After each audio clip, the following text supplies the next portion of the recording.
દાહોદના railway station ઉપર માનવતા શરમાઈ, તંત્રની જીદ સામે મોતનો મલાજો પણ હારી ગયો.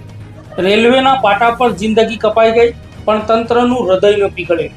શું લોખંડના નિયમો લાશની ગરિમા કરતાં પણ મોટા છે? દાહોદના રેલવે સ્ટેશન ઉપર બનેલી આ ઘટના જોઈને તમારી આંખોમાં પાણી અને વ્યવસ્થા સામે રોષ ચોક્કસ આવશે.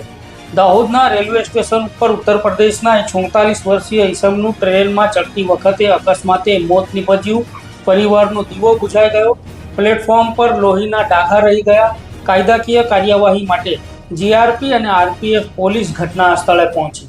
ડેડ બોડીનું પંચનામું થયું, પણ અસલી લાચારી તો ત્યારબાદ શરૂ થઈ જ્યારે મૃતદેહને પોસ્ટમોર્ટમ માટે ઝાયડસ હોસ્પિટલ ખાતે લઈ જવાની વાત આવી.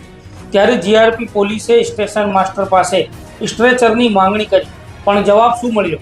સ્ટ્રેચર ફક્ત જીવતા અને ઇજાગ્રસ્તો માટે છે, મૃતકો માટે નહીં. મૃતકો માટે તેમને અલગથી સ્ટ્રેચર ફાળવેલું છે. એ સ્ટ્રેચર છે ભંગાર અને કાટ ખાધેલી હાલતમાં. મુસાફરોથી ધમધમતા પ્લેટફોર્મ પર 2 કલાક સુધી મરણ જનાર વ્યક્તિની લાશ પડી રહી. મોટી સંખ્યામાં મુસાફરો ત્યાંથી પસાર થતા રહ્યા, પણ સ્ટેશન માસ્ટરનું મન ન માન્યું.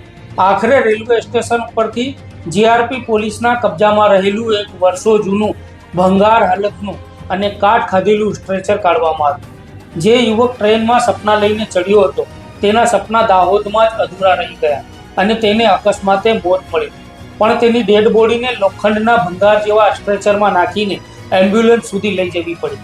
રેલવે વિભાગના નિયમો સ્પષ્ટપણે જણાવે છે કે સ્ટેશન પર ફર્સ્ટ એડ બોક્સ અને સ્ટ્રેચરની સુવિધા અનિવાર્ય છે, જેમાં મુખ્ય હેતુ ઇજાગ્રસ્તોને મદદ કરવાનો છે. પરંતુ અકસ્માત કે અચાનક મૃત્યુ યુડી કેસના કિસ્સામાં મૃતદેહને ખસેડવા માટે પણ તેનો ઉપયોગ કરી શકાય છે. જો સ્થાનિક પોલીસ, જીઆરપી અથવા આરપીએફ પોલીસ મંજૂરી આપે તો સ્ટેશન માસ્ટર માનવતાના ધોરણે સ્ટ્રેચર આપી શકે છે. છતાંય દાહોદના સ્ટેશન માસ્ટરે મીડિયા સામે આવવાનું પણ ટાળ્યું અને મીટિંગમાં હોવાનું કહી પોતાની જવાબદારીમાંથી છટકી ગયા. સવાલ નંબર 1, શું રેલવે પ્રીમાઇસીસમાં મૃત્યુ પામેલા મુસાફર પ્રત્યે રેલવેની કોઈ નૈતિક જવાબદારી નથી? સવાલ નંબર 2, રેલવેના હજારો કરોડના કાયાકલ્પ પ્રોજેક્ટ્સ વચ્ચે એક મૃતદેહને સન્માનજનક રીતે ખસેડવા માટે એક સારું સ્ટ્રેચર નથી? સવાલ નંબર 3, શું સ્ટેશન માસ્ટર માટે નિયમોના પાના માનવતા અને મોતના મલાજા કરતાં વધારે વજનદાર છે? એક બાજુ આપણે ડિજિટલ ઇન્ડિયા અને આધુનિક રેલવેની વાતો કરીએ છીએ અને બીજી બાજુ એક લાશને 2 કલાક સુધી રઝળતી મૂકીએ છીએ. દાહોદની આ ઘટના રેલવે તંત્રના વહીવટ પર એક કાળો ડાઘ છે. મૃત્યુ પામનાર યુવક તો પાછો નહીં આવે, પણ આ સિસ્ટમમાં લાગેલો સંવેદનહીનતાનો કાટ ક્યારે સાફ થશે? ભારતીય રેલવે વિભાગે આ મુદ્દે ગંભીર બની સુવિધાઓ પ્રોવાઈડ થાય તે માટે મક્કમ રહેવું પડશે. આ વિડીયોને લઈને તમારી પ્રતિક્રિયા અમને કોમેન્ટમાં જણાવી શકો છો. યુટ્યુબ ઉપર અમારી ચેનલને સબસ્ક્રાઇબ કરો. ફેસબુક, ઇન્સ્ટાગ્રામ ઉપર અમારા પેજને લાઇક અને ફોલો કરો. ધન્યવાદ.